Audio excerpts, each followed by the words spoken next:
Et nous vous présentons une seconde activité qui s'est passée cette fois-ci à Saint-Alban.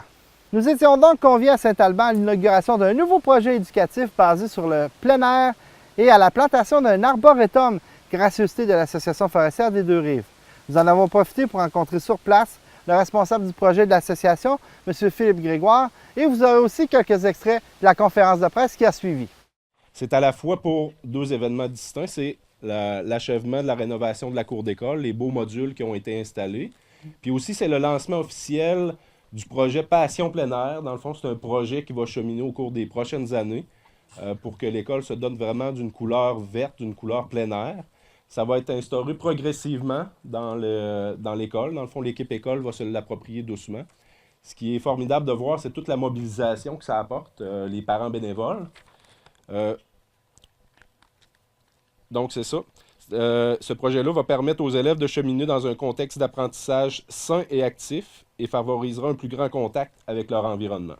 Chers enseignants, chers membres du personnel, chers parents, chers invités, il me fait plaisir aujourd'hui de vous accueillir dans l'une des plus belles cours d'école que je connaisse.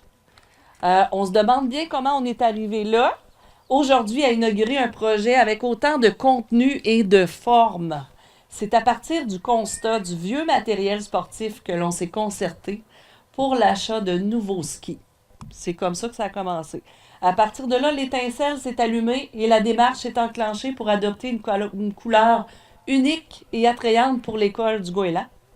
Dès les premières discussions avec l'équipe école qui sont là, je pouvais sentir un enthousiasme et une volonté profonde de faire partie de l'aventure du projet plein air. Aujourd'hui, l'école du Goéland est un exemple parfait de l'amalgame d'idées, de la collaboration école-parents et du partenariat avec nos partenaires qui sont ici à l'arrière de moi, au niveau des idées, des connaissances et du côté financier, bien sûr. Nos élèves pourront vivre des expériences comme des classes extérieures, la fabrication d'herbiers, comme aujourd'hui planter des arbres de plusieurs essences, faire du ski de fond pendant l'hiver, faire des randonnées de pédestres, ainsi de suite. Nous voulons faire vivre à nos élèves des expériences de qualité à l'école du Goéland dans ce site enchanteur. Je tiens à remercier ce matin tous les partenaires impliqués et surtout, je veux que vous applaudissiez nos parents bénévoles qui n'ont pas compté leurs heures dans l'implantation de ce projet. Chaque étape a été bien planifiée. Ça prend une mobilisation monstre pour mettre à jour un tel projet. Merci tout le monde. Bonne matinée. On est à l'école Le Goéland ici à Saint-Alban. Donc, peut-être explique-nous c'est le projet puis de où que ça part dans le fond. En fait, aujourd'hui, on va planter 25 arbres et 25 arbustes avec les jeunes. C'est un projet de verdissement de la cour d'école et aussi pour créer des zones d'ombrage dans la cour d'école parce qu'il fait un peu chaud. Vous voyez, on a une grosse journée ensoleillée aujourd'hui. Et donc, c'est pour lutter contre les îlots de chaleur, pour aussi favoriser l'absorption des gaz à effet de serre, donc le verdissement d'école. C'est vraiment pour améliorer la cour d'école puis créer un endroit propice pour l'éducation des jeunes. En fait, on va créer un arboretum. Il y a à peu près 35 espèces différentes d'arbustes et d'arbres. Donc, c'est vraiment pour que les jeunes puissent apprendre les différentes essences d'arbres. Selon les niveaux, la première année primaire, ils doivent en apprendre quelques-uns, puis jusqu'à 6e année primaire, ils doivent à peu près tout connaître, être capables de différencier les espèces.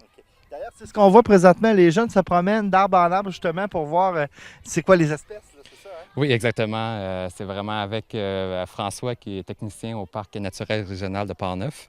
Okay. C'est une activité pour apprendre à distinguer les différents arbres.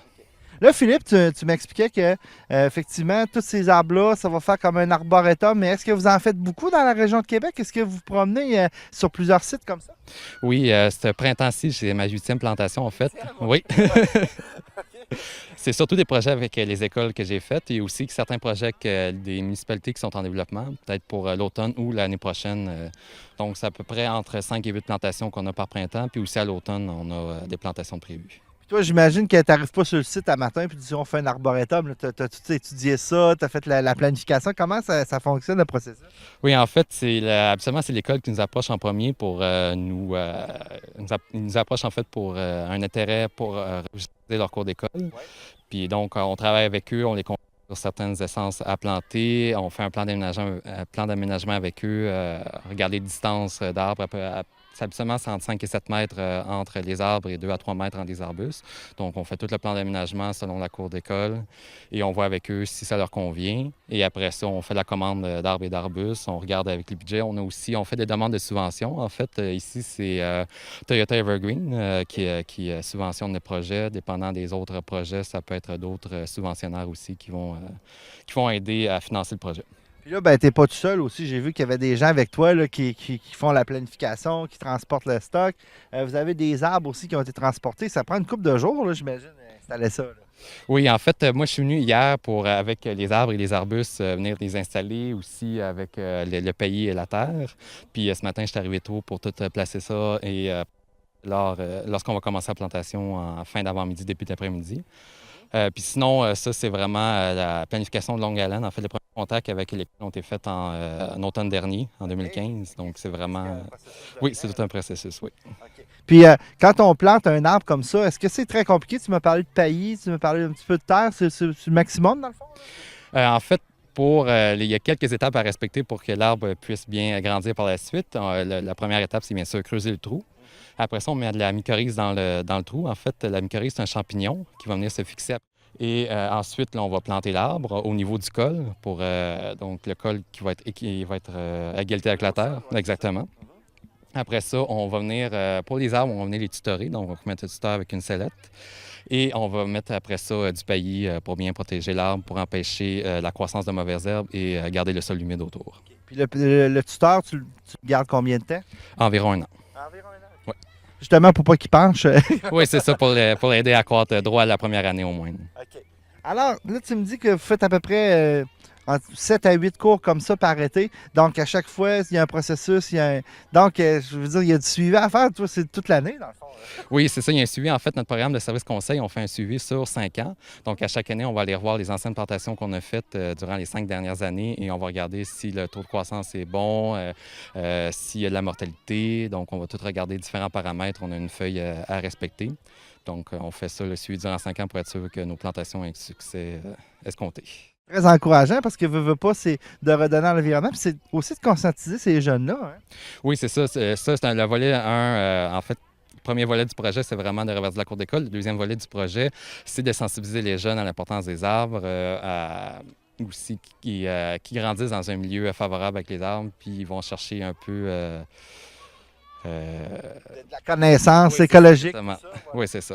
Il faut mentionner ici dans la cour de Saint-Albin, il y a quand même des arbres. Il y a un petit parc aussi qui s'en va vers la rivière. Ils sont quand même chanceux, mais c'est pas toutes les cours qui sont comme ça. Là. Non, il y a un projet que j'ai fait cette semaine, justement. C'est dans une cour à Québec, en fait, une cour d'école à Québec. Donc, c'est vraiment plus urbanisé comme endroit, mais avec les arbres, ça va créer un milieu plus propice pour l'apprentissage. Alors, c'est ça, Philippe, on va te laisser aller parce que tantôt, il y a comme une conférence de presse. J'imagine que tu es impliqué un petit peu là-dedans. Oui, un peu. J'ai quelques mots à dire dans la conférence de presse. Alors, merci beaucoup, Philippe, d'être venu ici à Saint-Albin pour venir faire cette cour-là. Puis, j'espère que ça va donner l'idée justement à d'autres écoles du comté d'embarquer dans le projet. Oui, sûrement, on compte là-dessus. On apprécie beaucoup de faire des projets avec différentes écoles. C'est toujours un plaisir de faire affaire. Dans le fond, les écoles qui seraient intéressées, ils peuvent te contacter directement? Comment ça fonctionne? Oui, exactement. Ils peuvent me contacter directement via notre site Internet ou mon adresse courriel qui est plantation@af2r.org. Ou sinon, mon numéro de téléphone, c'est le 418-522-0006, poste 3026. On parle de combien d'arbres qui sont plantés ici, puis à quels endroits ils vont être plantés? Il va y avoir 125 arbres plantés et 25 arbustes. Il va y avoir 100 petits arbres plantés derrière un gros pin blanc par là-bas. Ça, c'est des petits arbres d'à peu près 3 ans d'âge de gracieuseté du ministère de Faune, Forêt et Parcs. Et il va y avoir 25 gros arbres plantés de ce côté-là de la cour et 25 arbustes. Donc, les 25 arbustes vont être sur cette ligne-ci. Il va y avoir à peu près 14 arbres en ligne par là-bas, 6 arbres de part et d'autre du trottoir près de l'école. Et à peu près ça, 5 autres arbres pas loin du terrain de jeu. Okay. Ça va représenter combien d'espèces? À peu près 34 ou 35 espèces différentes. Donc, les jeunes vont pouvoir faire le tour d'un arboretum, dans le fond. Exactement. C'est une activité prévue avec les jeunes dans leur cours à l'école, en fait, d'apprendre les différentes espèces d'arbres et d'arbustes. Il y a aussi, ça va compléter aussi, ça va rajouter la diversité à la forêt qui est déjà présente sur le terrain. Puis, ça va venir à, mettons, une hauteur respectable dans combien de temps? 3, 4, 5 ans? Une bonne hauteur, c'est à peu près 10 ans avoir un arbre mature, mais ils sont déjà d'une bonne hauteur. Certains sont déjà, en partant, sont déjà d'une bonne hauteur. Donc, dans 5-10 ans, ça va être rendu des arbres d'une taille respectable.